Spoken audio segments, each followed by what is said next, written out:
Ashok sir मो बापा देवाशीष पट्टनायक एते जो लड़े आम करचु एते संघर्ष करके आम चल चाइल्ड आर्टिस्ट रु lead artist as a hero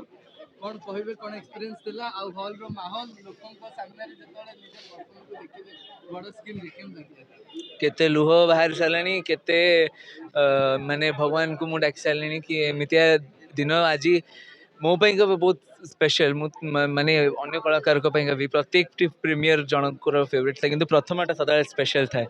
मोर से प्रथमटा आज थिला सदा मु छोट बड़े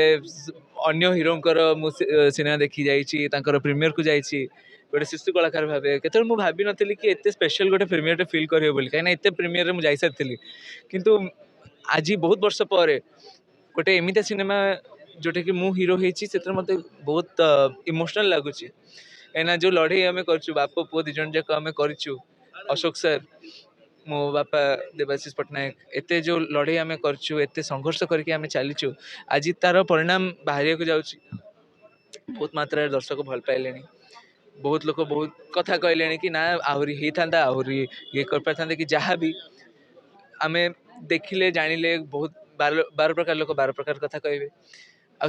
आमर गोटे थिंकिंगटा आसो कि आमको आउ कौन करार अच्छी नेक्स्ट प्रोजेक्ट कि जहाँ भी कहे लड़ईटा बहुत बहुत जनकर मन जीति सारे एवं अनुरोध रहा बाकी जी भी आम दर्शक अच्छा आपण मैंने जातु आपण निकटस्थ प्रेक्षालय को आप जा देखु आम सिनेमा लड़ई जोटा कि आसी सारे आम मानकर कौन आपणकर तो हो सारे पर्सनल जदि मु पचार जे आपन को माने को कैरेक्टर पर्सनल निहाती लिओ ही भल लगे लिओर गोटे अच्छी ही is a very silent character silent acting ए बहुत कराया पड़ा जोटा कि आम कमल हसन देखी सदा आसवे कितु यहाँ गोटे बहुत चैलेंजिंग एक्टिंग थिला बहुत लोग कहींपारे दंडपाट कि बहुत से बहुत बढ़िया कैरेक्टर के कैरेक्टर परसु जेना बहुत बढ़िया कैरेक्टर किंतु ता सहित कोटी ना कोटी मत लगे कि मो कैरेक्टरटा भी स्पेशल थिला आउ से मो कैरेक्टरटा को पछुक नहीं आसी तो ये बाघटा जमी सदा था जमी जीवन रेस रे